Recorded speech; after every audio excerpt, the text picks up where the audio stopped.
오늘 설교 제목이 준비할 선물입니다. 제가 말씀 함께 나누고자 하는데요. 우리 배달 찬양대가 하나님께 먼저 준비한 선물을 주신 것 같습니다. 감사합니다. 2019년 워터풀 크리스마스 우리 집사님께서 기도 중에도 기도해 주셨는데 주제가 뭔지 아십니까? 주제가 무엇인지 역시 배달 찬양대 수준이 굉장히 높으십니다. 선물입니다. 선물. 2019년 워터풀 크리스마스 선물이란 주제 아래 우리 총 4번 되는 주간을 각각 주제를 정해놓고 선물이란 큰 주제 아래서 기쁨, 사랑, 또 세상, 그리고 생명 이렇게 우리에게 주신 선물로 주신 것들을 흘려보내자는 마음을 계속해서 또 이어가자고 캠페인을 지금 하고 있습니다. 기억하시기 바랍니다. 2019년 워터풀 크리스마스 주제가 뭐라고요? 선물입니다. 그런데 여러분이 지금까지 살아오시면서 여러 가지 선물을 받으셨을 것 같습니다. 죄송합니다. 아닌가요? 많이 받으셨죠? 그런데 수많은 그런 선물 중에 가장 기억에 남는 선물 있으십니까? 기억에 남는 선물. 현금 빼고 받은 선물 중 가장 기억에 남는 선물 무엇이 있을지 한번 여쭤보고 싶습니다. 선물은요 사람의 마음에 추억이 생기게 합니다. 그리고 힘들 때면 그 선물을 기억하게 합니다. 그리고 그 선물로 인하여서 힘이 나기도 하고 그때 어느 누가 나의 이런 마음을 위로해 주고자 또 나를 축하해 주고자 이런 선물을 주었지 하고 떠올리면서 만면의 미소를 짓게 합니다.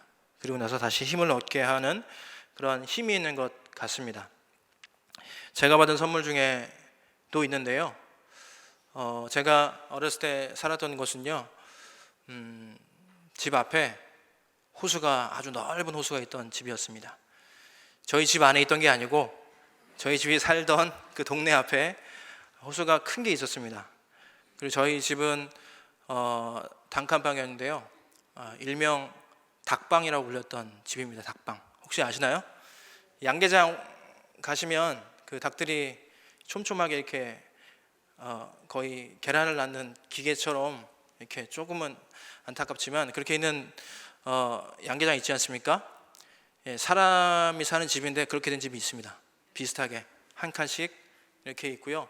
공동 화장실을 쓰고 그리고 집에 들어가면 바로 부엌 겸 거실이 있었고 문을 열고 들어가면 방이 한 칸 있고 또 다시 문을 열고 밖으로 나가면 실외가 되는 그러한 곳에 제가 어렸을 때 살았습니다. 서울 올라오기 전에 지방에 살았었는데요. 거기 살았을 때 있었던 일입니다. 그렇게 그 닭방이 있는 그 지역 앞에 큰 호수가 있었습니다. 그래서 오늘같이 좀 추운 날씨가 되면 호수가 이렇게 얼게 됩니다. 호수가 얼면 어린 친구들은 뭘 하는지 아시나요, 여러분? 썰매를 탑니다. 요새는 썰매를 타는 모습 눈썰매장 아니면 볼 수가 없는데 당시만 해도 썰매를 지쳐서 이렇게 놀던 그런 기억들이 납니다. 그래서 빠지기도 하고 빠진 그 옷 때문에 냄새가 좀 지독하게 나기도 하고 그 호수였으니까 물이 좀 썩은 데가 있었는데 저희 형이 빠져가지고 온 그 좁은 집에 온 냄새가 퍼졌던 그런 기억도 납니다. 그런데 어느 날 그날도 눈이 소복히 쌓였었고 굉장히 추웠습니다. 추웠는데 많은 그 닭방에 살던 저희 집뿐만이 아니고 닭방에 사는 모든 아이들이 나와서 썰매를 타고 있었습니다. 그런데 저와 저희 형님, 저희 이제 큰 형님이 있고 그 가운데 이제 돌아가신 누님이 계시는데요. 셋이 이제 썰매를 타고 있었습니다. 그때 제가 한 초등학교 1학년 정도 되었던 것으로 기억합니다. 타고 있었는데 그 호수를 마주하고 구멍가게가 하나 있었습니다. 굉장히 잘 되는 구멍가게였습니다. 그때 당시에는 마트도 없었고요. 과자를 사 먹으려면 거기만 가야 됐었습니다. 그래서 과자를 사 먹으려고 돈을 뒤적였는데 돈이 100원밖에 없는 겁니다. 그 먹고 싶던 과자는 100원인데 우리 셋이 먹어야 되는데 하나가 좀 너무 부족한 겁니다. 그래서 어떻게 하지 하다가 형이 이제 100원을 가지고 있었는데요. 하나만 사서 나눠봤자 양이 되게 적었거든요. 그래서 제가 이제 형이 저한테 이제 사오라고 하고 해서 구멍가게에서 이제 살려고 갔습니다. 문을 두드렸는데 그 살려고 했던 과자가 굉장히 많이 있었습니다. 근데 그 중에 하나밖에 못 사는 거였습니다. 그래서 어린 마음에 하나씩 먹으면 좋겠는데 다 못 사니까 그냥 망설이고 있다가 하나만 짚고 있었습니다. 그때 이제 형이 과자 한 봉지 그렇게 크지도 않은데 과자 싸우라고 그 털모자를 줬었습니다. 노란 털모자가 있었는데 거기다 하나 놓고 이제 아저씨한테 계산해 달라고 이제 100원하고 이렇게 같이 아저씨한테 보여줬습니다. 그랬더니 놀라운 일이 일어났습니다. 아저씨가 2개를 더 집어서 그 노란 털모자 속에 넣고서 이거 100원이야 하고 주는 거였습니다. 그래가지고 그때 100원에 3개의 과자를 아주 맛있게 세상에서 먹었던 과자 중에 제일 맛있는 과자였습니다. 그래서 갖고 와서 형한테 아저씨가 이거 100원인데 3개 줬다고 하면서 기쁘게 먹었던 기억이 납니다. 그런데 생각해 보면요, 그 아저씨가 3개가 필요한지 어떻게 하셨을까요? 어떻게 하셨을까요? 호수에서 정면에 마주하고 있었다고 그랬잖아요. 호수에서 그 놀던 그 3남매를 봤던 겁니다. 3남매를 보고 왜 하나만 사가냐고 의아했던 것입니다. 근데 100원만 딱 내니까 돈이 없는 걸 아시고 아저씨가 그날 그 선물을 100원짜리 그 과자 선물을 2개 더 주었습니다. 그래서 그때 기억이 저는 아직도 잊혀지지가 않습니다. 그래서 그 선물을 주기까지 또 생각해보면 아저씨가 창문을 내다보고 아이들이 노는 모습을 바라보고 있었을 것이고 그 가운데 또 저희 3남매를 어떻게 보는지 모르겠는데 그래도 보고 있었고 그 중에 가장 막내로 보이는 어린아이가 하나만 사가는 걸 보고 3개를 주었던 것입니다. 생각해보면 그 아저씨는 참 마음이 따뜻했던 그런 아저씨였던 것 같습니다. 그래서 그때 그 선물이 저에게는 지금까지 받은 선물 중에 아내가 준 선물 빼고 선물 중에 가장 제 마음을 이렇게 아리게 하는 그리고 가장 좋은 추억의 장소로 데려가는 그런 선물입니다. 여러분도 하나씩 있지 않습니까? 100원짜리 과자는 아니었겠지만 마음에 남고 지금 생각해보면 그때 그 사람이 참 고마웠지, 그때 그 사람 때문에 내가 많이 기뻐했었지 하는 그런 선물 있을 것입니다. 자, 그런데 받은 선물은 그런데요, 여러분이 주었던 선물 중에 기억에 남는 선물은 있으십니까? 내가 받은 게 아니고 내가 준비해서 누군가를 위해서 주었던 선물 중에 현금 빼고 내가 주었던 선물 중에 가장 기억에 남는 선물 혹시 어떤 것이 있을까요? 어떤 것이 있을까요? 네. 여러 가지가 있을 수 있겠지만 오늘은 우리가 하나님께 드릴 수 있는 나의 선물, 그 선물에 대해서 말씀을 나누고자 합니다. 오늘 이것만 알면 오늘 설교 안 들어도 됩니다. 뭘 들어야 될지 그것만 잘 파악하고 가시면 설교를 다 이해하지 않으셔도 충분히 오늘 설교의 내용을 다 담고 가실 수 있을 것 같습니다. 결론부터 말씀드리자면요, 준비할 선물 나 자신입니다. 나 자신. 아까 제가 베델 찬양대의 찬양이 하나님께 드릴 선물이었다고 제가 말씀을 드렸는데 베델 찬양대가 이 예배를 생각하면서 목소리를 가다듬고 화음을 만들고 또 반주를 맞추고 성성스럽게 준비한 그 선물을 하나님께서 기뻐 받으셨을 것이라고 제가 말씀드렸잖아요.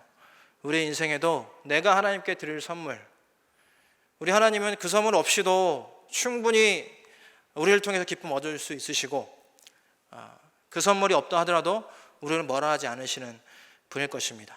그럼에도 불구하고 우리가 주님께 드려야 할 선물이 있었으면 좋겠다고 말씀드리는 것은 하나님이 우리에게 다른 어떤 것과도 받을 수 없는 최고의 선물을 먼저 주셨기 때문입니다. 그 선물은 무엇인지 아십니까? 구원의 선물입니다. 우리의 힘으로 얻을 수 없고 우리의 능으로도 우리가 가질 수 없는 그 구원의 선물을 우리의 아무 공로 없이, 우리의 아무런 노력도 없이 받을 수 있도록 그것을 은혜로 선물로 주셨던 것입니다. 오늘 8절 말씀에 우리 같이 한번 봉독해 볼까요? 8절 말씀. 너희는 그 은혜에 의하여 믿음으로 말미암아 구원을 받았으니 이것은 너희에게서 난 것이 아니요 하나님의 선물이라. 아멘. 이 선물, 근데 어떻게 우리가 준비할지 그 부분을 우리가 이 시간 같이 함께 살펴보고자 합니다. 오늘 본문에서 초반에 보시면요, 1절에 보시면요, 그는 허물과 죄로 죽었던 너희를 살리셨도다 라고 대명사를 써가면서 오늘 본문을 바울은 시작하고 있습니다. 왜냐하면요, 본문의 앞장인, 그러니까 1장에서 바울은 계속해서 그 편지를 받아보는 에베소 교인들을 대상으로 하여서 편지를 쓰고 있었던 것입니다. 1장에서 바울은 교회의 머리가 되시는 예수님에 대해서 얘기를 하고 있습니다. 하나님께서 은혜의 영광을 찬송하기 위해서 교회를 세우셨고, 그리고 예수 그리스도를 그 교회의 머리로 삼으셨다고 1장에서 얘기하고 있습니다. 그렇다면 오늘 2장 이 본문을 듣는 너희라고 지칭되는 그 듣는 사람들은 누구이겠습니까? 예수 그리스도를 머리로 삼은 교회의 성도들을 얘기합니다. 1절에 너희를 살리셨다 할 때 그 너희는 예수 그리스도를 머리로 한 교회를 이루는 성도들, 바로 우리와 같은 그리스도인들을 지칭하고 있는 것입니다. 그런데 오늘 본문을 살펴보면요, 오늘 본문 안에 그리스도인들이 상태가 안 좋은 상태에 있다가 그렇지 않은 상태로 옮겨간 얘기를 하고 있는 것을 우리는 발견할 수가 있는데요, 우리 성경 말씀 함께 읽어보겠습니다. 2장 2절에서 3절까지의 말씀 한번 같이 함께 읽어보겠습니다. 2장 2절에서 3절입니다. 다 함께 읽겠습니다. 그때 너희는 그 가운데서 행하여 이 세상 풍조를 따르고 공중의 권세 잡은 자를 따랐으니 곧 지금 불순종의 아들들 가운데서 역사하는 영이라. 전에는 우리도 다 그 가운데서 우리 육체의 욕심을 따라 지내며 육체와 마음에 원하는 것을 하여 다른 이들과 같이 본질상 진노의 자녀이었더니, 너희는 지금 교회의 예수 그리스도를 교회의 머리로 하고 교회를 이루는 너희는 본질상 진노의 자녀, 하나님의 심판의 대상이었다고 먼저 얘기를 꺼내고 있습니다. 왜 그렇습니까? 그 이유가 1절부터 나오고 있습니다. 1절에 허물과 죄로 죽었다고 했습니다. 나의 허물과 나의 죄로 인해 죽을 수밖에 없는 그 길을 걸어가는 너희여 라고 얘기하고 있는 것입니다. 나의 죄악 때문에 하나님 앞에 다가설 수 없을 정도로 타락해버린 너희였다고 얘기를 하고 있는 것입니다. 그리고 2절에 세상 풍조를 따르고 공중의 권세를 잡은 자를 따랐다고 얘기하고 있습니다. 이 세상을 다스리는 하나님의 영이 아니라 사단의 영들, 어둠의 영들 가운데 그들의 생각과 마음을 줘버린 너희여, 하나님의 영이 아니라 어둠의 영 가운데 묻혀 있어서 하나님을 찬양하지도 못하고 하나님을 느끼지도 못하고 하나님의 말씀도 듣지 못하는 너희여, 그렇게 행했던 너희여, 지금 불순종의 아들들 가운데, 하나님께 순종하지 못하는 그 불순종의 아들들 가운데 역사하는 영을 따라가는 너희여, 하나님의 심판이 되기에 충분한 너희여 라고 얘기하고 있는 것처럼 그들은 본질상 진노의 자녀, 하나님의 진노를 일으킬 수밖에 없는, 하나님의 분노를 살 수밖에 없는 그런 하나님의 심판이 대상이 되었던 그런 죄인들이었던 것입니다. 그런데 이런 너희에게 하나님이 이제 새롭게 다시 분위기를 반전하여서 말씀하시게 됩니다. 4절과 5절 말씀인데요, 같이 함께 읽겠습니다. 긍휼이 풍성하신 하나님이 우리를 사랑하신 그 사랑을 인하여 허물로 죽은 우리를 그리스도와 함께 살리셨고, 6절도 함께 읽겠습니다. 또 함께 일으키사 그리스도 예수 안에서 함께 하늘에 앉히시니. 굉장히 중요한 표현이 있습니다. 긍휼이 풍성하신 하나님이 누굴 사랑해요? 우리를 사랑하신 그 사랑을 인하여 우리를 심판할 수밖에 없고 진노의 잔을 쏟아 부을 수밖에 없는, 그래도 괜찮은 그런 허물과 죄로 인해 죽을 수밖에 없는 우리지만, 긍휼이 풍성하신 하나님께서 우리를 사랑하신 그 큰 사랑을 인하여 허물로 죽은 우리를 그리스도 안에서 그리스도와 함께 살리시고, 그리스도와 함께 일으키시고, 그리스도와 함께 하늘 보좌에 앉히셨다는 얘기입니다. 다시 정리해 드립니다. 처음에는 하나님 밖에 있었습니다.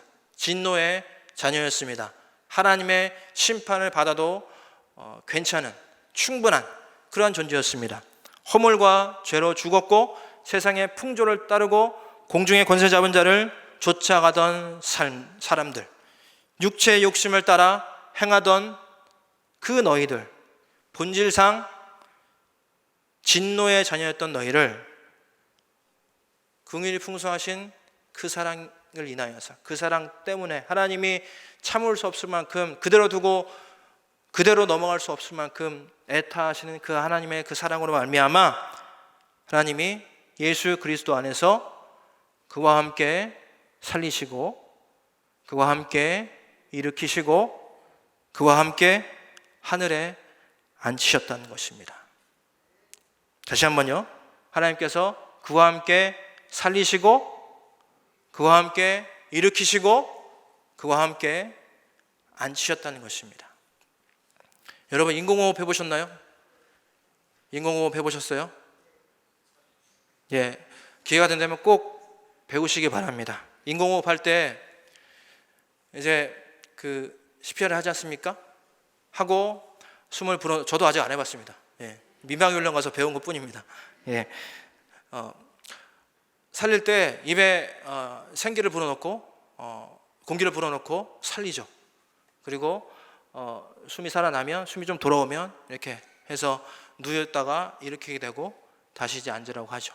그것과 같이 생명을 살리는 하나님의 그 역사가 예수 그리스도 안에서 죽어있던 우리를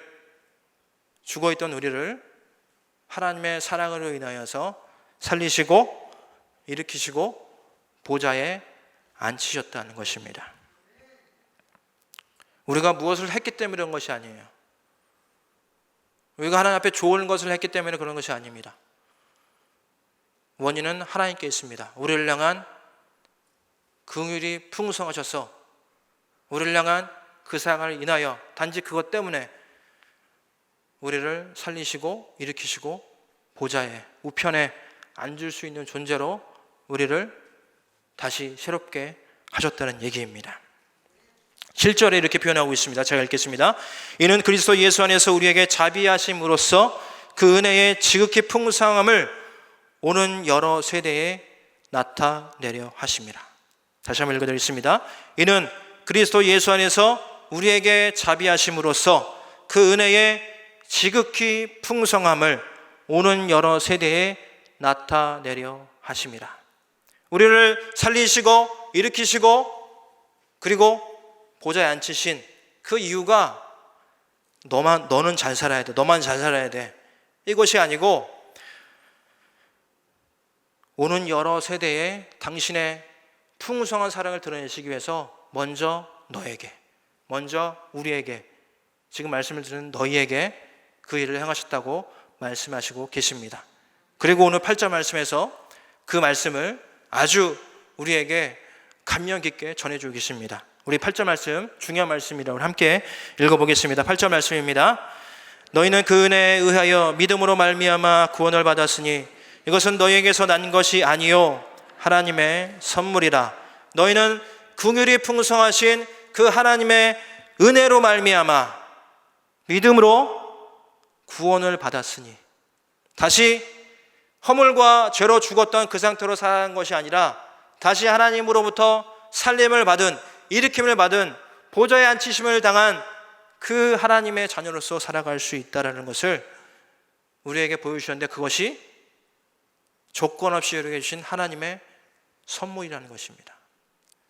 여러분, 은혜는요, 많이 들으셨겠지만 우리가 무엇을 했기 때문에 우리에게 하나님께서 주시는 것이 아닙니다.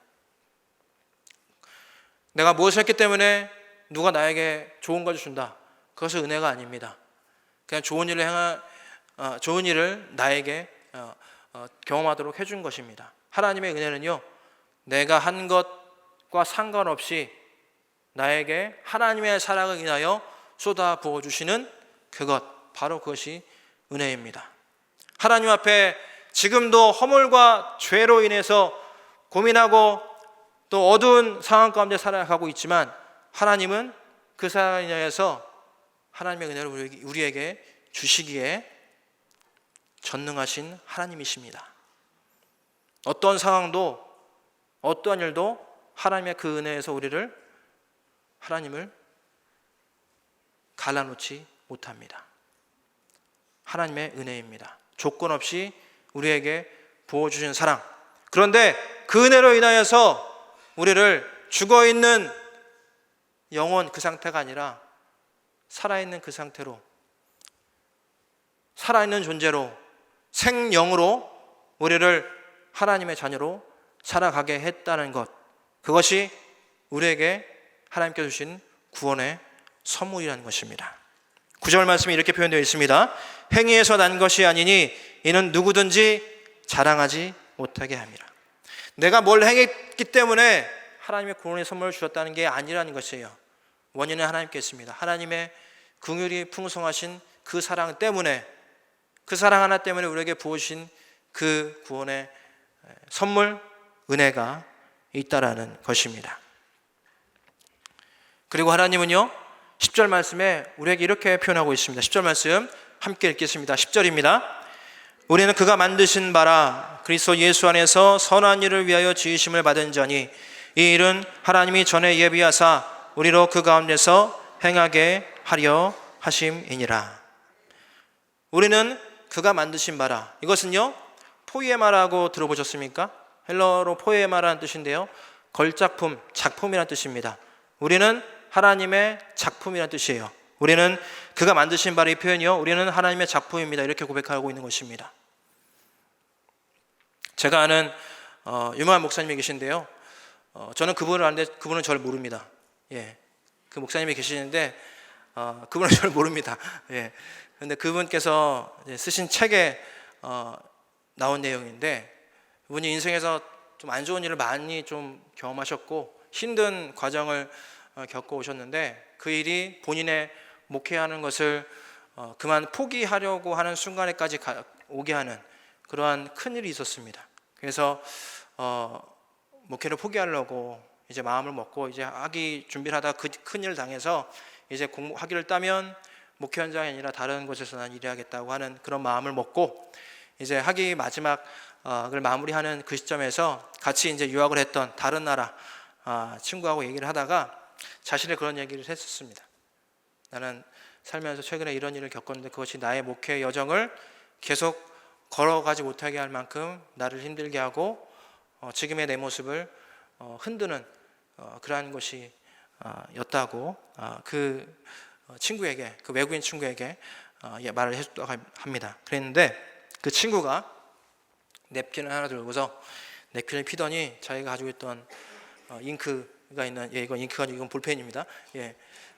잉크를 이렇게 열더니 그 잉크 펜에 잉크가 있지 않습니까? 그걸 열더니 이렇게 한 방울씩 이렇게 그 하얀 냅킨에 떨어뜨리더래요. 떨어뜨리더니 지금 너의 삶은 이 인생에서 하나하나의 점과 같은데 하나님은 그 점으로 너의 작품을 만들어가고 계시다고. 그 인생의 그 점들로 그 하얀 냅킨 위에 하나하나씩 떨어진 잉크 모양, 그리 예뻐 보이진 않지만, 버려야 될 것 같이 보이지만 하나님은 그 점들로 너의 인생을 걸작으로 만들어 가신다고 그렇게 얘기했다고 합니다. 그래서 하나님이 이 점들로 새로운 작품을 만드실 것이라고, 점을 없애지 않으시고 이 점을 가지고 새로운 작품을 만들어 계시다고. 그래서 그 목사님께서 그 말씀을 듣고 다시 용기 내어서 다시 이제 화기를 마무리하시고 국내로 들어오셔서 아주 큰 사역들을 감당하고 계십니다. 10절에 우리는 그가 만드신 바라, 이 표현이요, 허물과 죄로 죽을 수밖에 없는 우리일 수 있지만 하나님은 우리의 인생의 그 잉크와 같은 점들과 같은 일들, 지금도 내 마음을 지배하고 있고 내 마음을 짓누르고 있을 수 있는, 또 나의 마음을 흔들고 있는 그것들을 통해서 새로운 작품을 만들어 가고 계시다는 사실입니다. 지금 바울은 그 고백을 10절에서 초반에 하고 있는 것입니다. 우리는 그가 만드신 바라, 우리는 그의 작품이라. 왜 이렇게 될 수가 있습니까? 긍휼이 풍성하신 하나님의 사랑을 인하여 우리는 그렇게 우리 인생을 새롭게 바라볼 수 있는 것입니다. 그런데 그렇게 우리의 인생을 하나님의 거룩한 작품으로, 걸작품으로 만들어 가시는데 이후에 이렇게 또 얘기하고 있습니다. 그리스도 예수 안에서 선한 일을 위하여 지으심을 받은 자니, 이 일은 하나님이 전에 예비하사 우리로 그 가운데에서 행하게 하려 하심이니라. 아까 읽었던 7절 후반부절과 같은 맥락의 말씀을 하고 계십니다. 하나님이 너의 인생의 오점들을 가지고 새로운 작품, 이전과는 전혀 다른 새로운 작품을 만들어가고 계시는데, 그리고 너의 인생을 새롭게 만들어가고 계시는데, 그것을 위하여서 너에게 구원의 선물도 주시고 하나님의 은혜를 경험하게 하셨는데, 그것은 너 하나 기뻐하고 끝나라고 주신 것이 아니라는 것입니다. 아니었다고 지금 얘기하고 있는 것입니다. 예수 안에서, 그리스도 예수 안에서 선한 일을 위하여, 어떤 선한 일이겠습니까? 이 맥락에 의하면 나를 통하여서 또 다른 사람이 새로운 힘을 공부할 수 있도록 너의 인생을 하나님께 드려라. 지금 그 인생의 모습으로 그 사람에게 다가가라, 그 인생에게 다가가라, 이렇게 얘기하고 있는 것입니다. 선한 일을 위하여 지으심을 받은 자니, 그 일은 하나님이 전에 예비하사, 하나님이 미리 정하시고 한 점의 오차도 없이 이끌어오신 하나님의 인도하심 속에 있는 인생의 사건이다라고 얘기하고 있는 것입니다. 지금 에베소 교인들에게, 지금 너희라고 했을 에베소 교인들에게 지금 그 얘기를 하고 있다는 것입니다. 정리합니다. 에베소 교인들에게 하나님은 바울을 통하여서 너희 교회를 내가 기뻐하지만 너희는 전에는 내 분노를 사고 진노를 받을 수밖에 없는 그런 대상이었지만, 내가 너희를 향한 나의 풍성한 사랑을 인하여 내 사랑 때문에 너희를 다시 살리고 일으키고 다시 내 보좌에 앉혔다라는 것입니다. 그리고 그것이 바로 이 순간만이라는 것이 아니라 이 일 이후에 너희 인생과 너희들의 인생과 또 너희들이 행하는 모든 사역들을 통해서 또 다른 인생들이 그와 같은 은혜를 얻기 위해서 너희를 먼저 이 자리에 놓았다라고 얘기하고 있는 것입니다. 사랑하는 여러분, 에베소 교인들에게 주신 말씀이지만 이 말씀은 오늘 우리에게, 그리고 나에게 하나님께서 하시고 계시는 그분의 음성인 줄 믿습니다. 우리 안에, 내 안에 그 냅킨에 젖어든 잉크처럼 인생의 오점과도 같은 일들이 있을 수 있습니다. 나의 실수도 있을 수 있습니다. 나의 연약함도 있을 수 있습니다. 나의 죄악도 있을 수 있습니다. 나의 약함도 있을 수 있습니다. 그런데 하나님은 그 모든 오점과도 같은 것들을 통하여서 또 다른 새로운 것 만들어 가시는 우리 하나님이십니다. 그것 때문에 내 곁에서 떠나지 말고 오히려 내 곁에서 새로운 작품으로 있으라라고 얘기하고 있습니다. 사랑하는 여러분, 설교 초반에 선물에 대해서 말씀드렸습니다. 준비할 선물에 대해서 나 자신을 하나님께 드릴 선물로 드리자고 말씀을 드렸는데요. 여러분께 권면합니다. 제 자신에게도 권면하고 싶습니다. 여러분의 인생을 하나님이 기뻐 받으실 만한 선물과 같은 인생으로 다시 한번 드려보기를 다짐하는 이 대림절의 기간 될 수 있기를 축복합니다. 내가 나를 보기에 실패가 많으십니까? 나는 해도 안 돼. 여태까지 그랬어. 그렇게 생각하고 움츠러들고 싶은 마음이 있습니까? 내 인생에 그런 일은 없었어 라고 결단 내리며 그냥 포기하고 말고 싶은 그러한 일들이 있습니까? 하나님은 그 일들을 통하여서 더 새로운 하나의 포이에마 걸작품을 만들어 가시기를 원하시고 계십니다. 근데 그 작품을 만들어 갈 수 있는 충분한 조건을 우리에게 주셨습니다. 구원을 우리에게 선물로 주신 것입니다. 그 이유 하나만으로 우리는 다시 하나님께 드릴 선물을, 내 인생을, 나 존재 그 자체를 하나님께 드릴 수 있게 된 것입니다. 사랑하는 여러분, 대림절 두 번째 주간 이제 시작합니다. 오늘 두 번째 주이고 이제 주간은 이제 내일 시작하면서 다음 주일까지 되겠죠. 주일 전까지.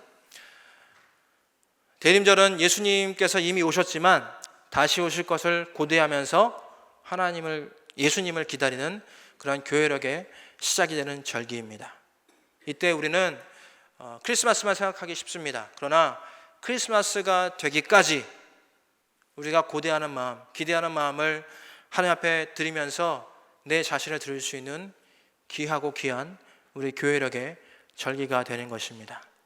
이 기간에 올 한 해를 마무리하고 또 새로운 한 해를 준비하면서 내 자신을, 내 인생을 새롭게 드릴 수 있도록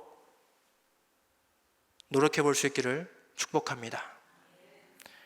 내가 사람들에게 미소를 줄 수 없는 인생이었다면 미소를 주십시오.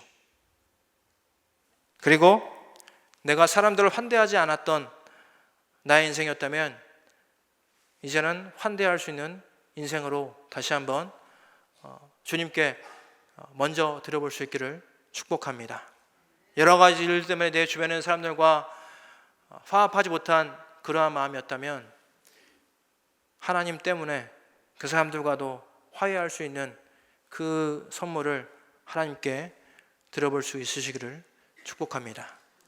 이 대림절 기간 준비할 선물, 다른 어떤 값비싼 선물보다도 나 자신을 하나님께 새롭게 드릴 수 있는 우리 모두가 될 수 있기를 축복합니다. 하나님은 그 길로 저와 여러분을 부르고 계십니다. 하나님은 이미 그것을 위해서 큰 일을 행하셨고 지금도 우리와 동행해 주십니다. 우리가 한 발자국 발을 내딛기만 하면 그 일은 이루어질 것입니다. 주님의 평안과 그 사랑이 우리 사랑하는 성도 여러분 그 한 발자국 움직이게 하는데 가장 큰 힘이 되기를 주님의 이름으로 축복합니다. 하나님 아버지, 대림절 둘째 주일을 보내면서 준비할 선물에 대해서 함께 말씀 나눕니다. 하나님 아버지, 다른 무엇보다 긍휼이 풍성하신 사랑을 인하여 내게 먼저 주신 구원의 선물이 있사온데 우리가 하나님께 드릴, 또 하나님께 준비하여 드릴 귀한 선물을 주님 준비할 수 있는 우리 모두가 되게 하여 주시옵소서.